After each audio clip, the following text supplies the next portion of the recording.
Hey, welcome everyone, and thank you so much for joining us tonight. My name is Ann Bennett. I'm the Executive Director of the Laurel Historical Society. The other panelists we have are members of our exhibit committee, so you'll see some of the familiar names here on our screen.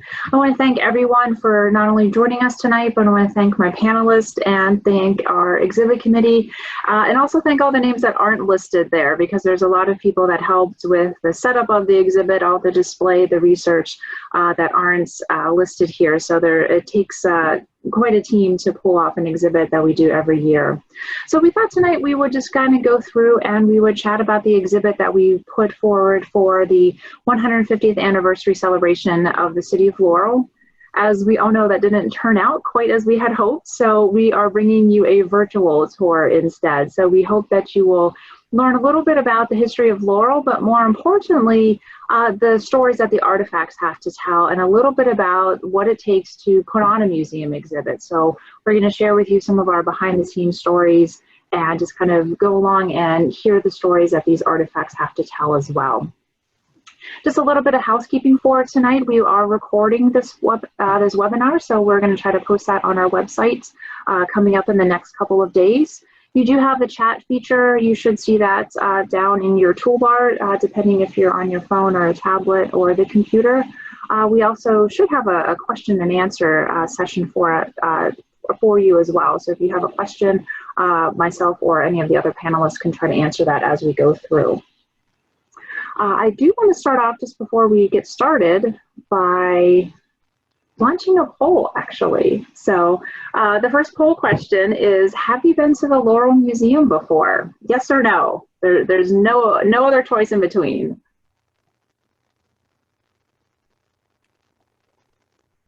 And then you can just hit yes or no and then submit.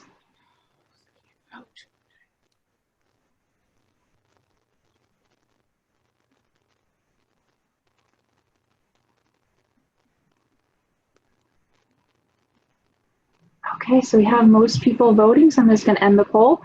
And let's see here.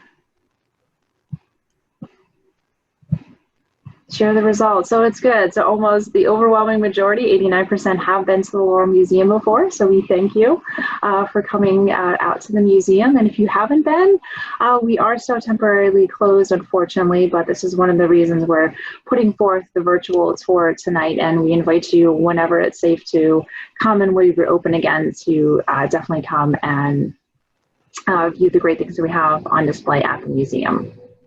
So I'm going to see if I can advance the screen here. I can find my mouse.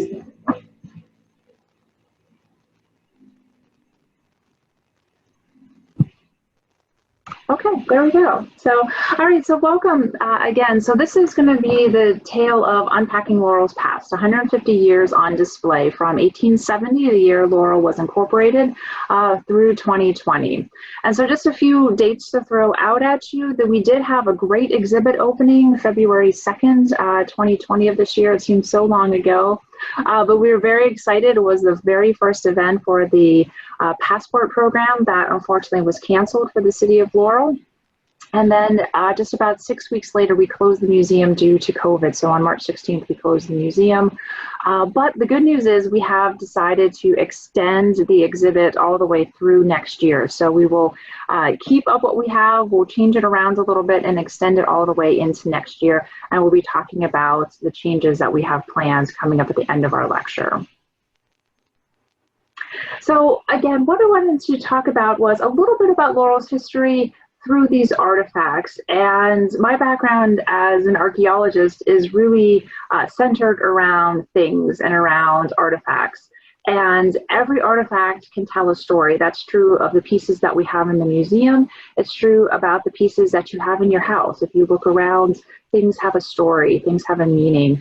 And it's up to us as curators and keepers of these items in our collection to help tell those stories. So these are really some of the focus points that we wanted to bring to this exhibit as we started our research and as we started our planning of this exhibit. We wanted to make sure that we chose artifacts that represent the changing society of Laurel, that over this past 150 years, Laurel has changed so much geographically, ethnically, culturally, religious diversity, and we wanted to reflect that in the artifacts that we chose for display. And we wanted to connect the past and the present, not just for all the Laurelites or the people that live in Laurel now, but for the visitors that would come, because we're all connected to this sense of place, that the people who lived in that house before it was a museum, and the visitors and the residents alike can all share this connection to the place and learn these same stories. And then it was also important that we wanted to document daily life in Laurel, because we tried to get away a little bit from some of the big flashy items and just put ordinary pieces in the exhibit, because they help to tell these stories too of what it was like day in and day out in Laurel over the last 150 years. And so this is just kind of a cool picture, a little panoramic view of what we have in the East Gallery. So what we're going to do is we're going to go through section by section. And one of the things that we decided to do was avoid the chronological approach. So many times what you see in anniversary celebrations or exhibits is a chronology going through each year, each decade, and that's really nice to ground your exhibit in a historical context.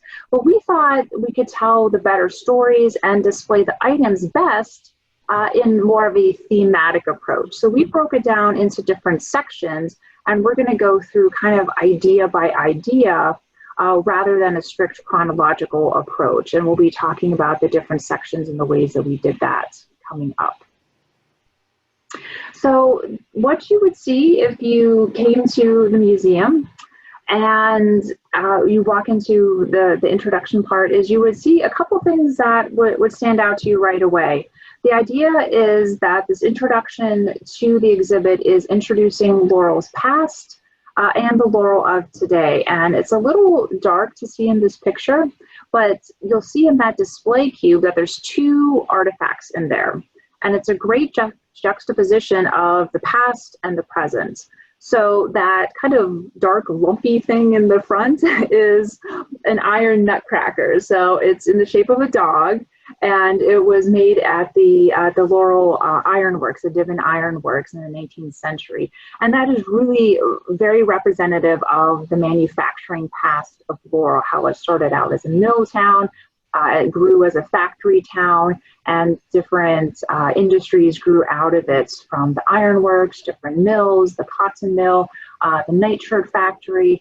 It really has a very strong labor history in the early days of Laurel.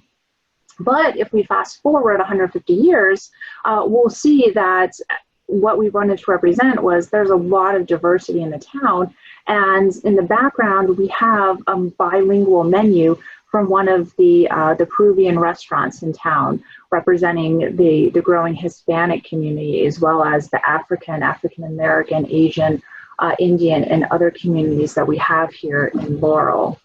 And you also notice that at the bottom of our introduction panel, we have, for the very first time, our text panels are in Spanish.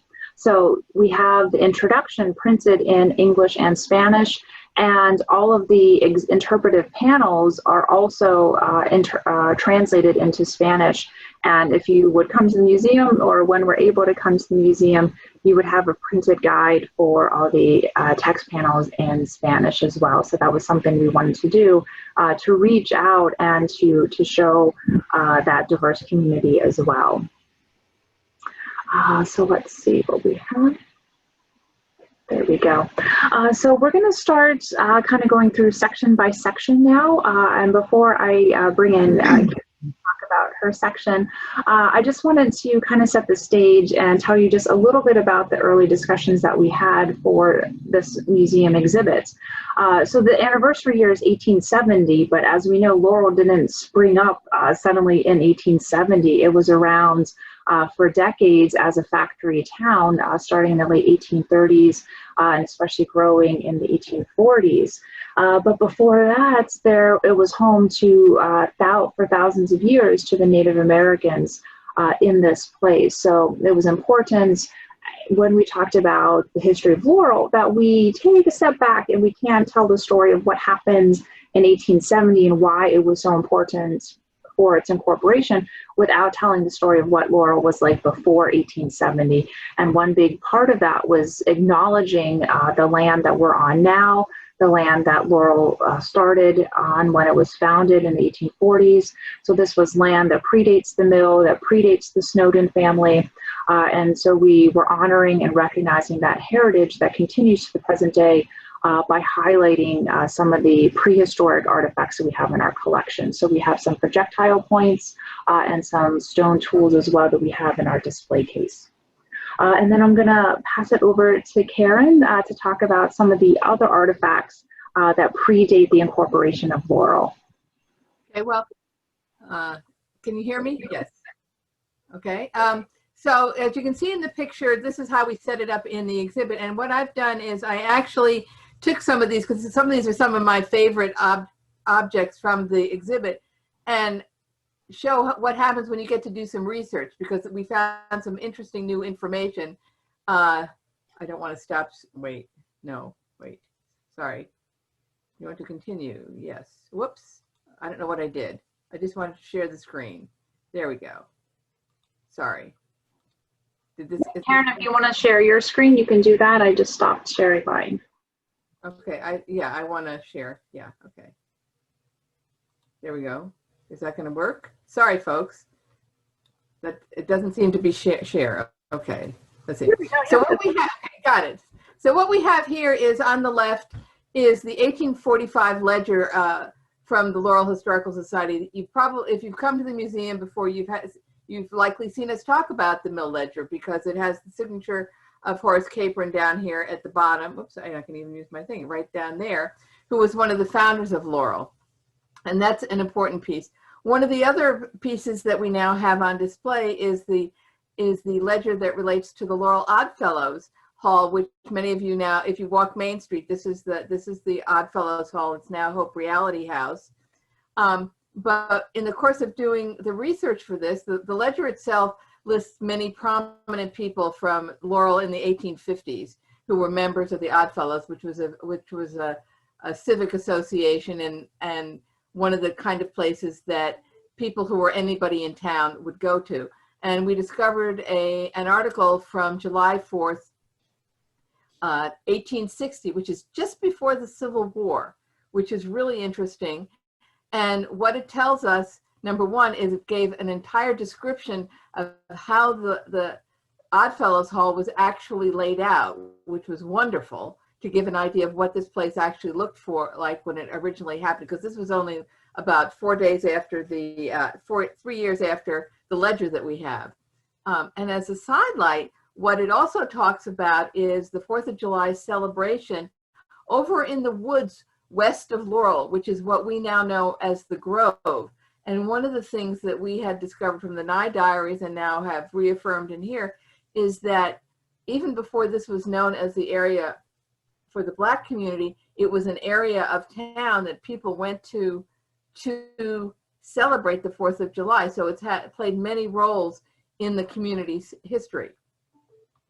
The other interesting piece that happened out of the research, and then we'll move on, was we had something that we had been calling the Millstead Ledger, because we thought it was all about Millstead's Hotel, which was down here around 1880. We know it was down in this general area down here. However, the ledger itself deals from 1857 that we have.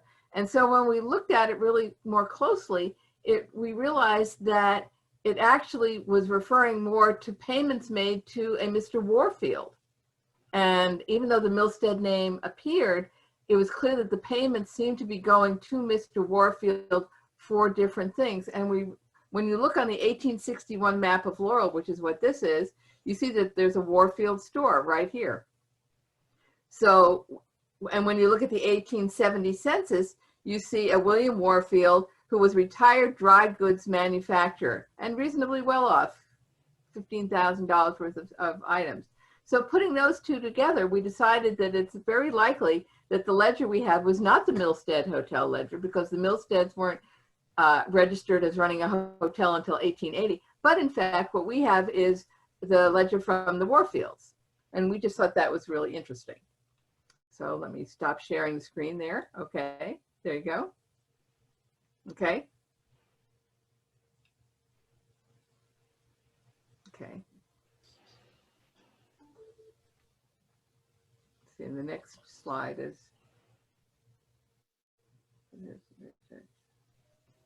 So in these two maps, we talked about the first one, which is the 1870, before 1870. This is about 1861. And this one on the left is, it's in there because it's just one of our favorite maps. Marlene will confirm that this is the map of Laurel in 1862 down by the railroad station. That's one of our most prized things to have. When we did our Civil War exhibit, it actually shows where all the Union soldiers were laid out, and that's why we like to put it in the exhibit, because it's a real highlight of what happened before 1870 in Laurel.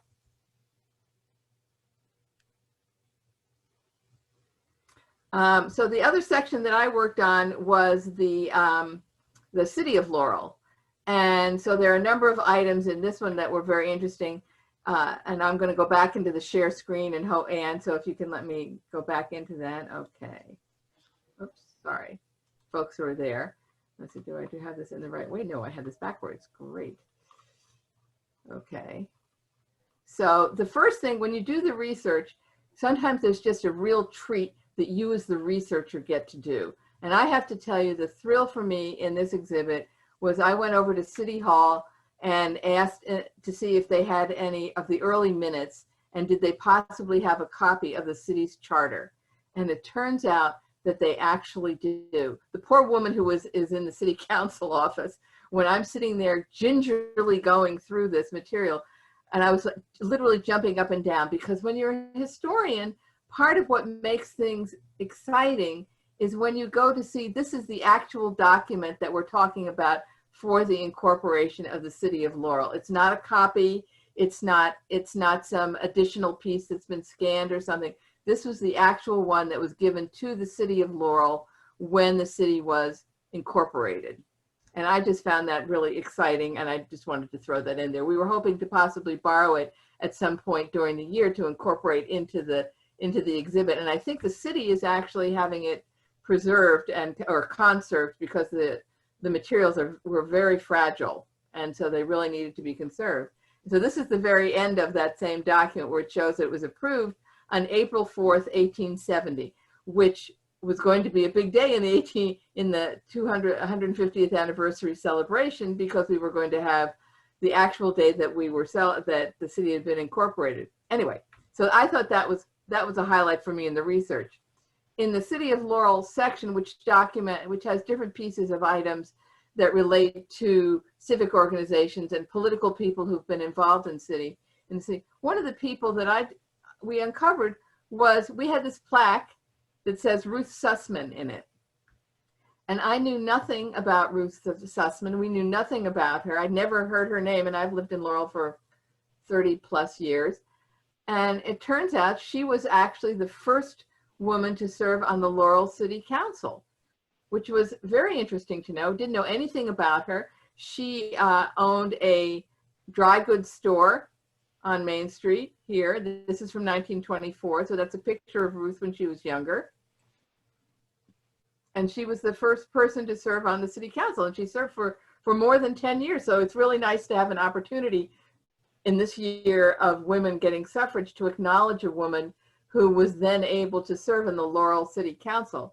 And as an extra highlight of that, in her obituary, in reading that, it noted that just prior to her leaving the administration, the mayor presented a plaque to Mrs. Sussman, inscribed, presented to Ruth Sussman for 10 years faithful service as a member of the City Council Laurel. And that's the exact plaque that we have in our exhibit, which makes a nice tie-in. So that's part of the fun of doing research. The items that you see have a little bit of a backstory, and it just makes it fun for us to do, and then fun to be able to tell you the stories. And then so let me get out of here. There we go. Okay, back to Anne. Okay, thank you, Karen. So you can see that we have it set up with different display cases. We have some cubes on the wall. We have different cases. We have the pictures in the middle here. You can see our current mayor, Mayor Mo, on the right. And then we have the earliest, let me see, move to here. We have the earliest mayor in Laurel as well. And one of the things that what our research took us on the exhibit committee is that it took us through a list of all of Laurel's commissioners and mayors. And there was a distinction in the very early years of Laurel when it was incorporated that there were a commission, and then there were commission presidents that functioned similar to the city council and the mayor and how they govern today. But it wasn't until 1890 that the switch to governing as mayor and city council took over. So in that first couple of decades, we have the list of the very first commission presidents, starting with James Curley and going all the way to Jesse Smallwood. And then we also have the list of mayors all the way up to our current mayor in the exhibit as well. I'm going to pass it back over to Karen just to talk. We have this next slide. If I click this, it's going to go just real quick. Hopefully it'll share the screen and not talk.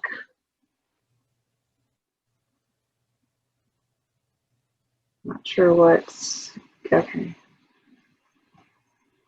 So is it going to play? I don't know. I don't really want it to play right now, but it's just a quick clip of our YouTube video that we posted. So we have information on the municipal pool token.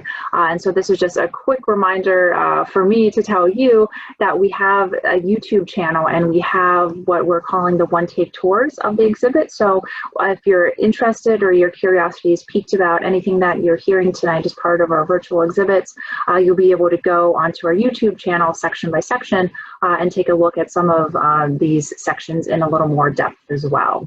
So that was my prompt to myself to remind you of our YouTube channel. But Karen, did you want to talk about the pool token and its significance? Sure. This pool token is a really interesting object because it's a very small object, and all it basically says is City of Laurel Municipal Pool, I think, on the two sides of it. And the reason that we find it, that we think it's really important, is because the story behind that is so important to the history of Laurel. The Laurel City Pool, which many of you know now where the municipal pool is, at right next to the Laurel Museum, was on the site of the Laurel Mill. And when the mill was torn down in the early 1950s and late 1940s, the citizens of Laurel got together and took the land and made it into a private swimming pool. And it was an idea of great civic pride that they had been able to raise the money and build this pool and everything. Well, the only problem with that was that the pool was actually segregated. It was a private pool and it was segregated. And by the 1960s, about 1967, there was a lot of upheaval in Laurel, a lot of concerns over at the Grove that had been expressed, and one of the issues that they wanted to address was the fact that the pool was segregated. So at that time, the city of Laurel actually purchased the pool for a minimal amount of money, I think it was like $1, and took the pool public and made it an integrated pool. So to go to the pool, you needed a pool token. And so this token represents the real change in the city of Laurel for taking the initiative to turn something that had been segregated and that kept out many of the citizens of Laurel from going to the pool and opening it up to the public.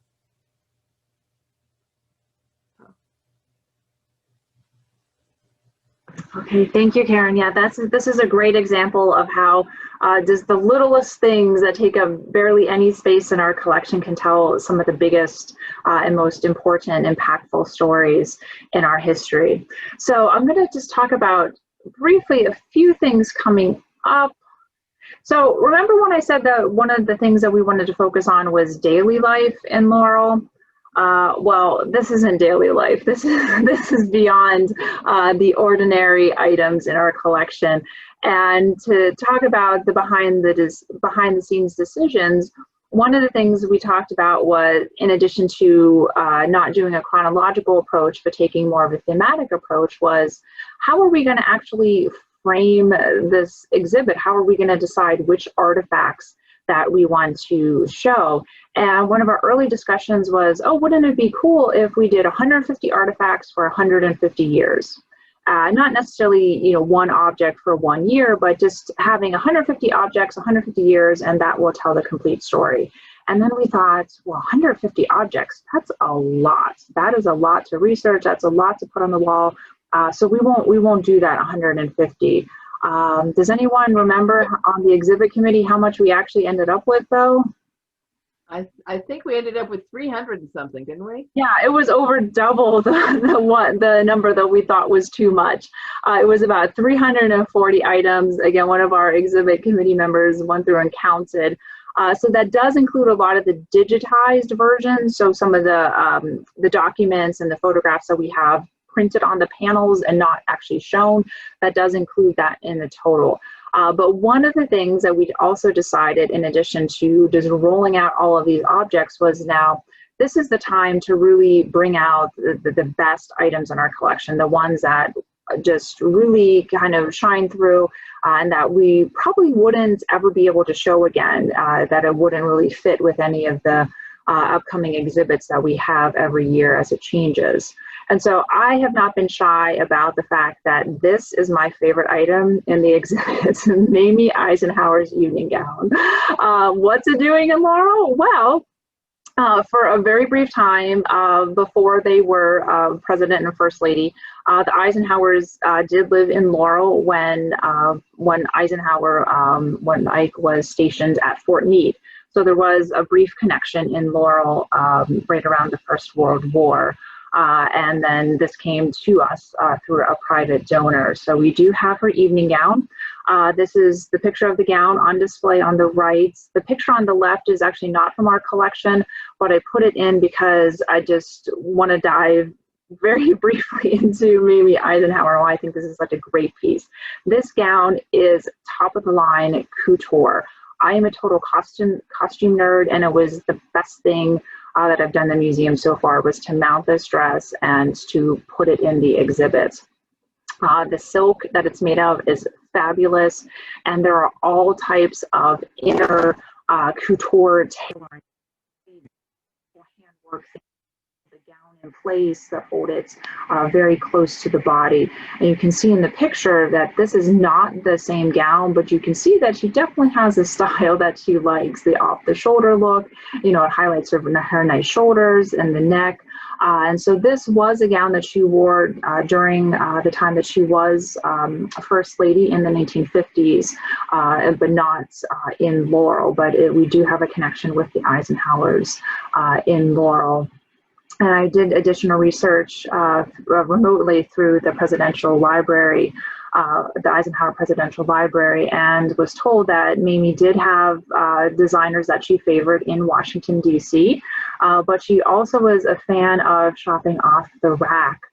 So she wasn't afraid of going to places like J.C. Penney's and having her stylist kind of style the gown to her body. So she was also a big bargain hunter. So that was kind of my behind the scenes geek out moment. This is my favorite item. And we included it in the exhibit just because it was a great piece that we have. It tells a story that many people don't know. That's our connection to the national history of our country. And it's really probably the only time we'll be able to exhibit it. So that's my moment for Mamie Eisenhower's dress, and I hope that you get a chance to see it when we open up in the museum again. Marlene, do you want to talk about just real quick the display that we put together for the past celebrations? I can. We have collected many things from the 100th and the 125th anniversaries of the city. They were very big deals. People really went all out to celebrate the anniversaries. This one shelf here were the hats that one family wore in the anniversary parade. The green dress you saw previously in the beginnings piece was worn by a woman, Jean, who worked here to sell things for our, oops, there. This was her dress. She wore it when she was in the shop. She wore it as part of the celebration of the 100th anniversary. And it's a treasure. She still has it, and occasionally her grandchildren can wear it. There are lots of pins and buttons and cups and plates in that exhibit that people bought to help finance the celebration. And there's an object from the time capsule. They have t-shirts. It was really, really a big deal. And the first of our history books was published during that time, co-authored between Gertrude Poe and John Brennan. And it's still one of our best references. Okay, great. Thank you so much, Marlene. Yeah, it's great to kind of see that there was this precedent for the last 50 years or so of these celebrations. But again, we did some research, and when Karen was having her geek out moment in the archives, not over dresses, but over manuscripts, one of the things that she researched was that looking at the previous minutes, that there really wasn't big celebrations in Laurel of previous anniversary celebrations really before the 100th. So there wasn't really much at the 25th, the 50th, 75th, that kind of thing. So the 100th is really when these anniversary celebrations took off, and we were hoping to continue that momentum with the 150th. So again, one of the things that we did was this thematic approach, and we couldn't really talk about the history of Laurel without really talking about entertainment and all the different ways that residents and visitors and commuters have entertained themselves in Laurel over the years. So of course that's going to focus on Laurel Park, which opened in 1911, and we have some memorabilia with the hats. There's a bobblehead of a horse in the display case as well. We also have things related to the bowling alley that just closed, so we have the pin and the shoes from that. We have information relating to the old Academy of Music. We have, and you can see we have some of those digitized as well. We have plays, playbills from the old Red Wing Theater, the Laurel Playhouse, and something that you'll see in the kind of the lower right-hand corner is we had information from performances from performers from the Grand Ole Opry. And we're like, what is the connection? Why do we have these posters? This was really a last-minute addition to the exhibit and to the entertainment section with a recent loan and donation. And as you can see that the Knights of Pythias, who are still around, this was one of their charity fundraisers that they would some of these really big stars from the Grand Ole Opry came to Laurel, and it was at the Willis Hall Community Park in West Laurel now, kind of where the 95 interchange is over at 198. And you can see some really famous names there, like Porter Wagner, and just some Merle Haggard, and just some really great names. And to think that all these performers were in Laurel too. So that's a nice kind of surprise addition to our entertainment section. But we also had some really deep discussions on this exhibit, and it wasn't just having fun things like horse bobbleheads and singers and songwriters. There was really dark history in Laurel, especially when it comes to race and ethnic relationships in Laurel. And we have items in our collection, actually more than one, that we would think today is completely inappropriate. It's offensive, it's racist, and it's just not something that we would want to show, let alone interpret. But you'll see kind of in the upper right portion in that yellow program, is from the Lions Club Minstrel show from 1953. And we actually have quite a few programs of these in our collection dating all the way back into the 30s. And as you can see, it's very small on your screen here, but what the minstrel shows were is they were white performers in blackface. And this was considered an acceptable form of entertainment. At the time, it was part of the Lions Club fundraisers for their activities. But we have these in our collection, and we have these discussions of, should we even show these? If we put these on display, are we just adding fuel to the fire, so to speak, of, kind of these, the racial tendencies and the tendencies toward racism in our country. And these were discussions that we had months before all the protests that broke out this year as well. And this is something that museums, small museums like ours, up to large museums across the country and the world have to deal with. And we finally decided that it is completely offensive and inappropriate, but it's part of the history of Laurel that needs to be talked about. So instead of empowering or enabling this offensive material and this chapter in Laurel's history, it's a way to learn about it and to take the power away from it, so we can learn from the past. We can learn that this is not something that is good. This is not the history that we want to project, but it's the history that we are not going to cover up. So we made what we kind of think was an uncomfortable decision to put that in the exhibit. And it has raised some eyebrows and it has raised some questions. And I don't know if anyone else wants to speak to their personal perspectives with that. But this is something that we decided that was important in the history to use as a talking point about racism, about the changing nature of the history of Laurel and the history of race relations in our town. Okay, okay. So again, some of the history is not easy. It's not comfortable, but it's our history, and when we go through this, that's part of the story too. And so that's what we wanted to share when we talk about that in our exhibit. Just going through the next section, we have the business section, and I'll let Karen tell the story since she was really the one that stumbled across it. But just to set the stage, what we have here are just some digitized pictures of some of the kind of the classic Laurel businesses. A lot of these names Old Town residents will remember. The old Safeway Market and Hans's Candy Store.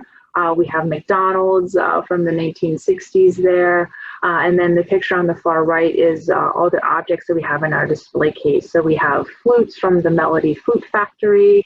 Of course, we have Croup Boots with its connection to the Laurel Park.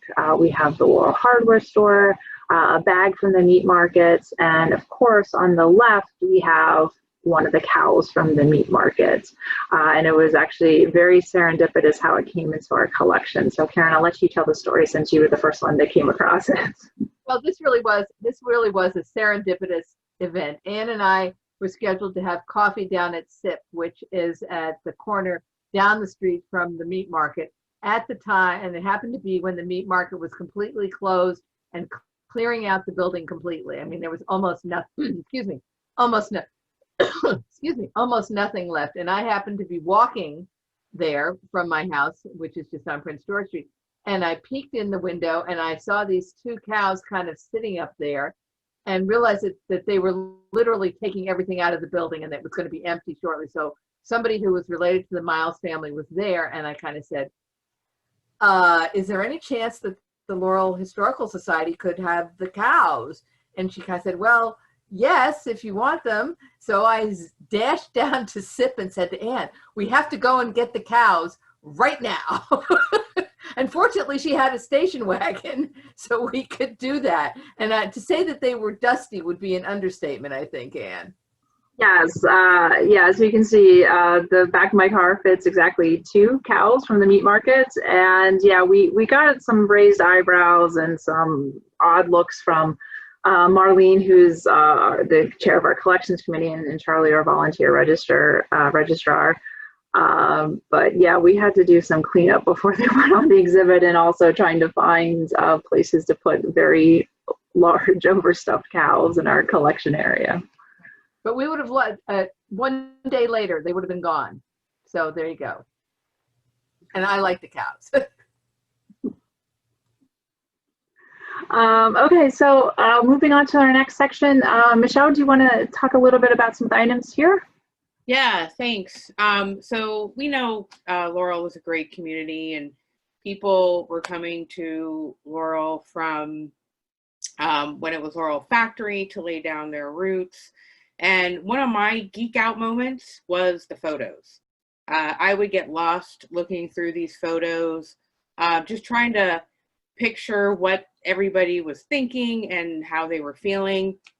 And one of the ones that really just got to me was the one that we're looking at the upper right. And that was a marathon that was run from, I think, from 1909 to 1939 in front of what was the Laurel Hotel. And this marathon would go from either from Laurel to Baltimore or DC. And it turned out it was one of the qualifying events for the US Olympics. So it was pretty awesome. Tons of baseball teams, tons of photos of Riverfest and Main Street festivals. But another awesome thing that we have is a trivia game that was developed in 1987, which is all about Laurel history of that time and before, which I think that would be a really great Zoom evening to have like a Laurel trivia game. So that is our community. Next. And then we have transportation. Also some major geek out moments on this one, which is, since I am new to the exhibit committee, everybody was telling me the one photo that we have on the upper right, which was the first photo of the Laurel trolley that started in let's see, the trolley was 1902, which was Mayor Phelps. And I know this photo has been around Laurel for a while, but for me, it was, you know, it was brand new and it was just this big awe. And then right next to it was a photo of 13 conductors of 1925, which was the end of the trolley. And these guys they just wowed me, because I don't know this for a fact, but I think this was the last photo of the trolley era in Laurel, which went from Main Street down to DC, the Treasury Department. And of course, we have the MARC station, and in our panel, we have a lot of the train tickets from 1902 to some of the recent tickets that MARC is now taking, which are digital. We don't have too much information about the two photos below, but one of them on the lower right is from right in front of the Laurel Democrat office, and then a horse and buggy.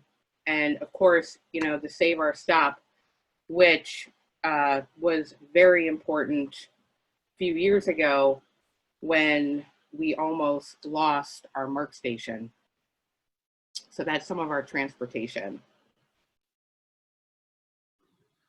Great, yeah, thank you, Michelle. And yeah, Michelle has a nice personal connection to the transportation, since she lent us some of her recent MARC tickets. She had to take a screenshot of her phone, and it's just kind of nice to see that display of tickets across the decades, and a connection to Baltimore and to DC, and really just how wonderfully situated Laurel is, perfectly along all these commuter lines, just for the entertainment reasons we talked about earlier, but to extend this community out into these major cities.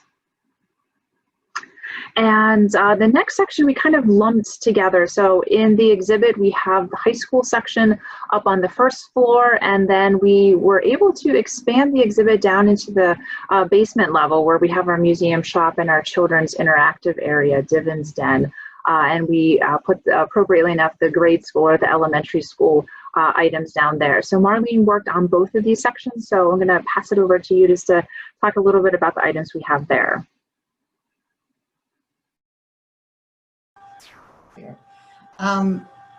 Laurel placed a high premium on education in its early days. The high school was the first high school in Prince George County, and there's a picture of it on the panel. The last class to graduate from that school had a huge reunion. The new high school is, of course, over on Cherry Lane.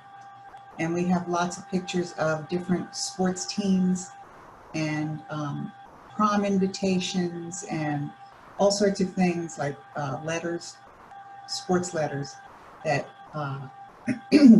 sort of reflect, give you that feeling of, you know, high school. And then in the grade school days, we have actually five grade schools. There was St. Mildred's Academy, which was run by the St. Mary's Church, and then 4 public grade schools. Grade school number 1 was up on 9th Street, where the heat and frost insulators building that has just been redone on that same plot of land. That was school number 1. School number 2 was the colored school, and the building still stands on 8th Street. Then grade school number 3 was on Laurel Avenue in the 300 block. And that's where Alice McCullough, whose name you may know because of McCullough Field, taught. And this is her handbell that she called the students into school for classes from the recess. There were some other schools. There was O.W. Fair and other little grade schools. But as the population of children rose and fell, they came and went. Children, of course, always had toys. And this little soldier was found in the basement of the museum. And this little doll is fascinating. It's a penny, what they call a penny doll, because they only cost a penny. And she's white porcelain, and her arms and legs don't move. And she's called a frozen Charlotte because she was named after a young woman who was going to a dance and didn't want to put a coat on to muss up her dress. And by the time the carriage got to the dance, she had frozen to death. That's sort of a different attitude to give a child this object. And in fact, many of them were presented in little tiny cardboard coffins. So they had a different outlook on things. I think that's about it. Marlene, do you want to tell the story of the photo here on the left? The photo, this is from the Grove School. It was the 4th, but didn't have a number, the 4th grade school. This photograph was absolutely crumpled and lined and in very, very bad condition. But Michelle, did you? Yes. Michelle has a fine hand with photographs and was able to restore it to this point, which is just amazing to me. This is one of the few objects that we have from the Grove School. We have one photo and a photo of the class, and I'm going to just put out the pitch here that if anybody out there has other photos of that school or the classes in it, we would sure like to have a copy of it to be able to tell the story of the students, because this was the segregated school. So this school was was a colored school, and so it was segregated until schools were desegregated in Laurel. And we have hundreds of pictures of classes from the other, the white grade schools. This is the only one we have of either of the colored schools. So it would be wonderful to have some more. Yeah. No, that's great. Thank you. And I'll just reiterate what Karen and Marlene said. We tried very hard with this exhibit to capture the entire history of Laurel, with its, start as a mill town, a factory town, and then the evolution it took along the entertainment and transportation sectors. But there are just some real gaps in our collection, and we are trying very hard to overcome those gaps. But if anybody has information or items that could help fill in those gaps in our collection, particularly for history of the Grove and the African American community, and also the growing Hispanic community, we really need to curate those artifacts and get those stories so we can make sure that we're telling the most complete picture we can of the history of Laurel. Let me see, there we go. Okay, so my sections are in the next couple of slides, so I'm just gonna go through pretty quickly.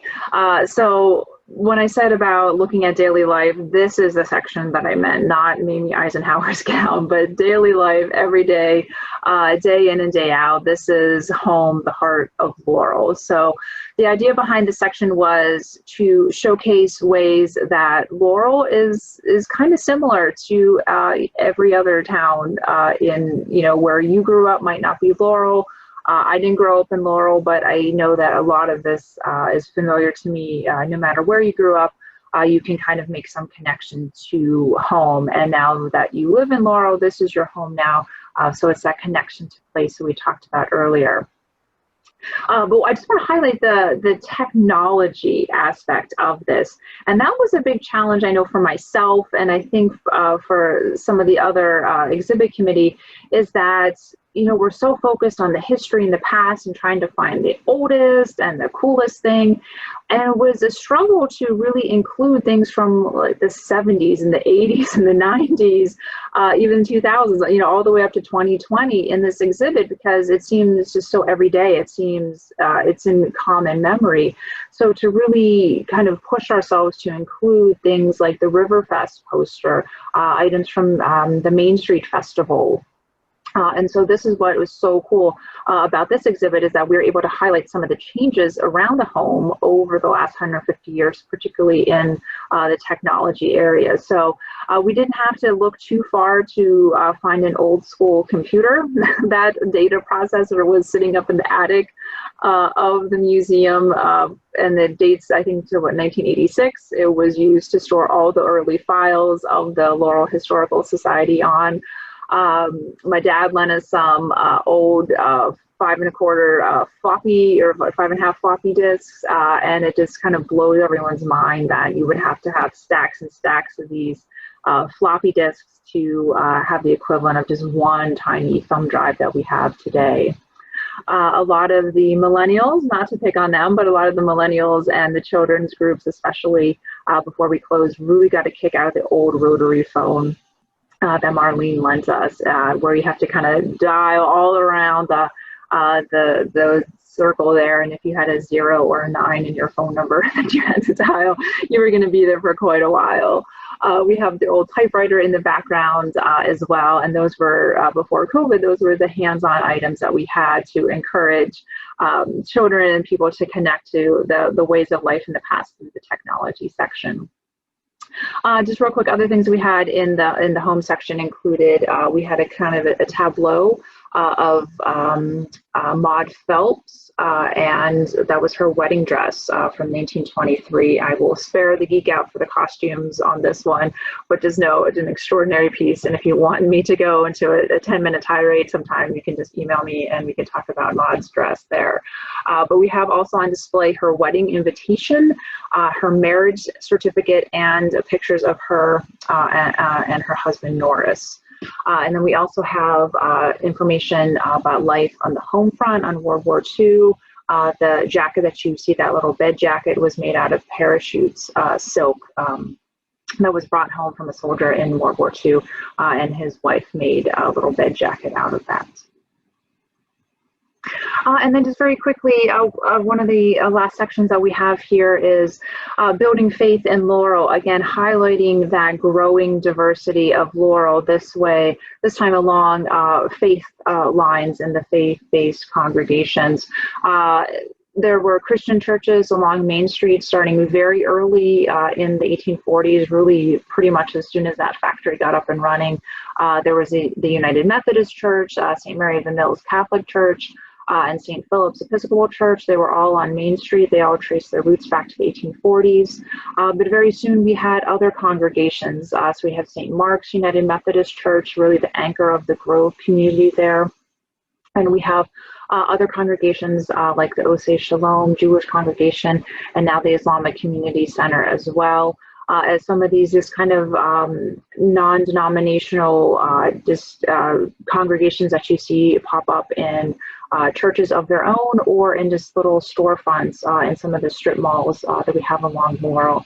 And we have in some of the display cases, we have items related to the different congregations and some of the personal religious devotions that you would see. So we have a hymnal book from St. Mark's Sunday School. We have rosaries and Bibles. And then we do have the pump organ, and this is probably the biggest item, I would think, Farley, in our collection. It's certainly something that once you put it in place, it's going to stay there. But it's a pump organ or a harmonium, so you have to pump the pedals to get air through the bellows to play, and it is functional, and some of our volunteers have been able to play it when we first put it on display, so that's just a really fun piece to have.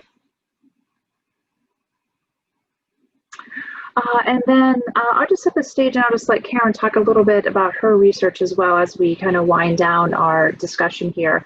But as we expanded the exhibit into the basement, one of the things that we were able to do was to get a pop-up display, just kind of a little cardboard box from the National Archives. And the exhibit is the traveling version of their Rightfully Hers display, looking at the women's suffrage movement all the way up to the passage of the 19th Amendment, and then also kind of the history after that in terms of the Voting Acts and having full enfranchisement for all women and men, regardless of their ethnic or racial background. So we have that story kind of anchoring it, and then we found some really great pieces in our collection to tell the local story of that. So Karen, do you want to talk a little bit about your research with the poll books?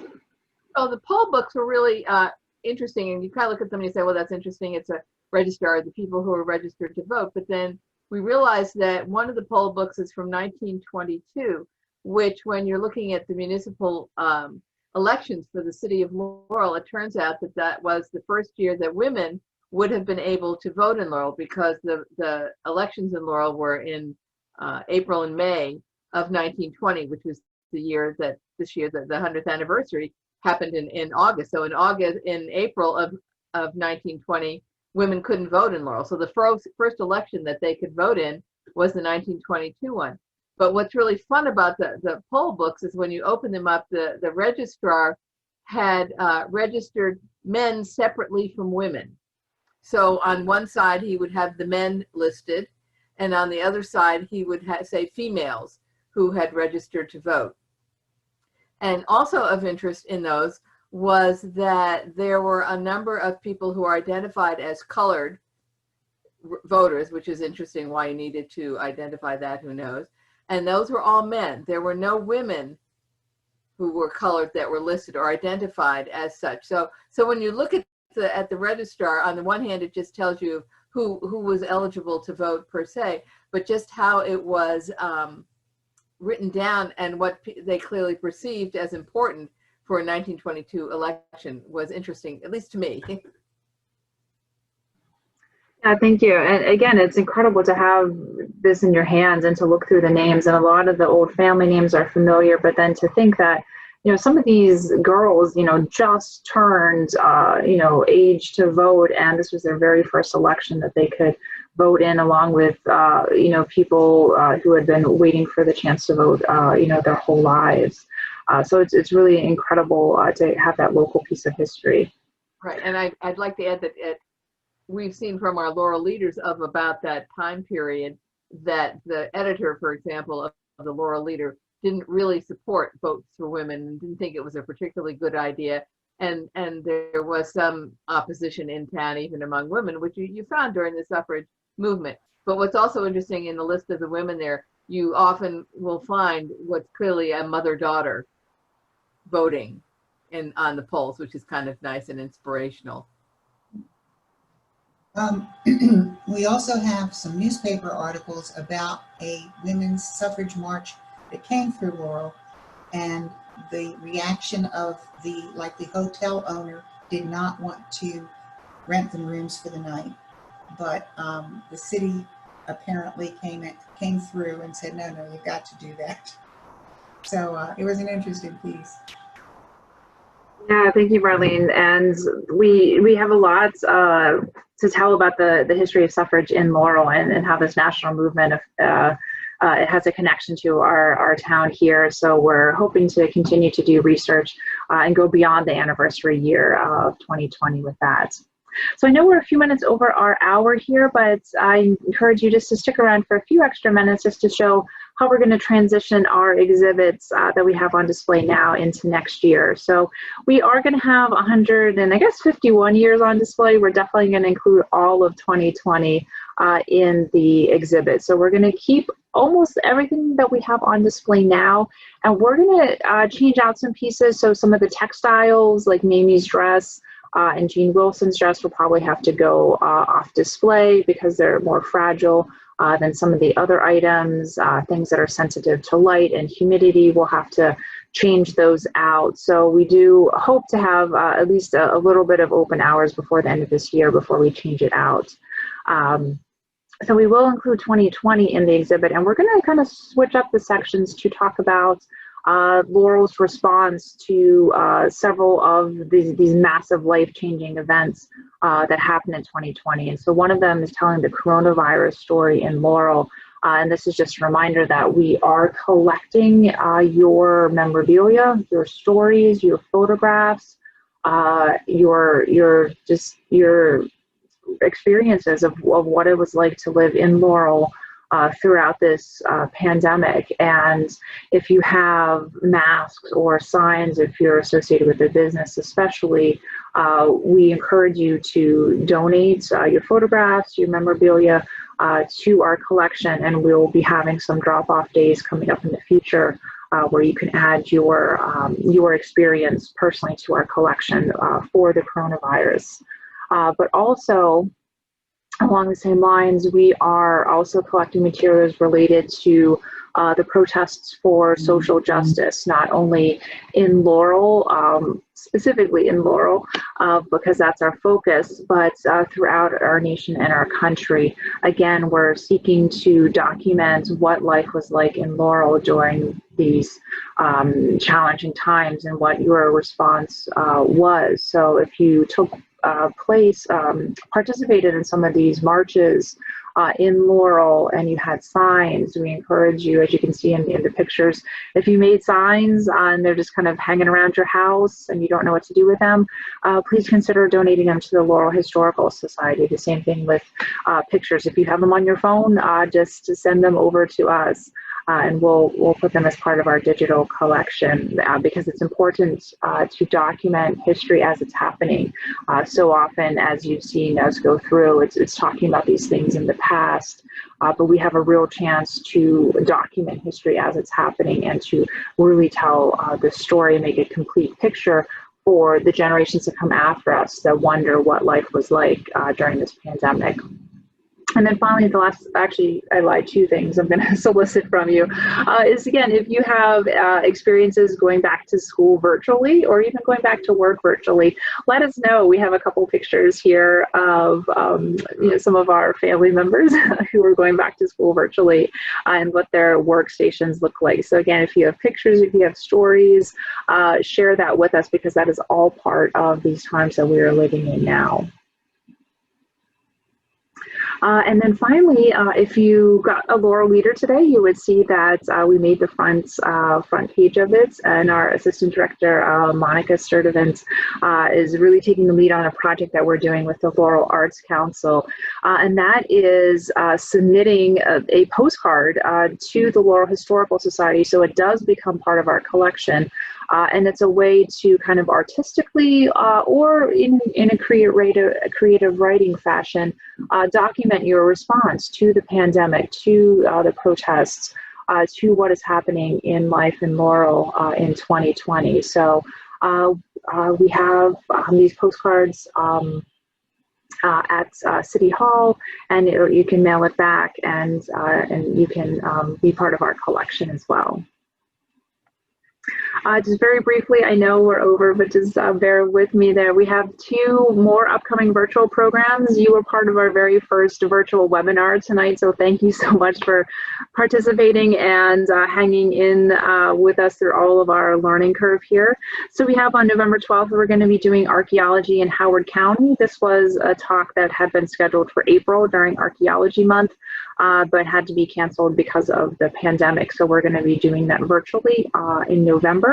And then we're going to be talking about Victorian Christmas traditions and the history of early Victorian Christmas, and kind of, again, what life was like in the 1840s, and what maybe some of the mill workers who lived in town in the 1840s, what their Christmas would have been like. And again, I just want to say thank you. We miss you. Thank you to all the panelists and all the hard work that they've done on the exhibit committee. Thank you to, for everyone who's come to the museum and supported it. I will just put a, let me see, a plug in here, if I can get it, is that we will appreciate donations for the virtual program. If you go to our website, laurelhistoricalsociety.org, and go to our store, you can send a couple dollars our way to support our virtual programs and some of the transitions that we're doing to keep our programming and keep our community engagement alive and well during these trying times. So if there's questions, we have, I'm happy to answer anything that's come along. There was a question that came through, and we're going to need some clarification. Oh, it was already answered. The 1889 iron piece came from. That was in the transportation section. That was over top of the bridge, over across the Patuxent River on Route 1. We actually have pieces of the bridge and different the ornamentations and the plaques around the bridges as well. Here's another question from someone who wanted to know if we knew that a Laurel High School yearbook was in a Harrison Ford movie called Clear and Present Danger. I had no idea, but I'd like to know more about that. I would too. Yeah, I just saw that come in. Thank you for reading that. No, I did not. If Kay Miller would please send us an email or Yes, give us exactly. some more information. Yep, our email's still on the screen, so it's info@laurelhistoricalsociety.org, or mine is director at laurelhistoricalsociety.org. So again, these are great little connections that Laurel has to national history and kind of pop culture. And so, well, we hope you enjoyed this look at the exhibit. It's kind of a virtual tour of the exhibit, and we really hope that you will be able to see it in person by the end of this year, and if not, then continuing into 2021. So again, we hope you learned a little bit more about the history of Laurel, some of the facts that you might not have known before. Maybe it piqued your curiosity to look at some of our YouTube videos that we have on the exhibit as well, but also hope to give you a better idea of what it's like to work and volunteer in a museum, and kind of the fun and cool stuff that you can come across, whether it's the stories that Karen ekes out of the documents, or the photographs that Michelle geeks over, or just some of the really great pieces that Marlene gets to curate. There's a lot to learn about Laurel's history, so we invite you to keep making those connections with the Laurel Historical Society. Panelists, is there anything that you want to add? No, thank everybody for coming. Right. Well, thank you. We'll stop the recording. And like I said, we'll try to post that on our YouTube channel and our website. We'll make that available as well as the slides for the presentation. And we hope to see you sometime in the next virtual webinar or online with our social media. So thank you for attending our very first virtual webinar. I hope you have a wonderful rest of your night, and take care and be safe. Night. Good night. Good night. Thank you.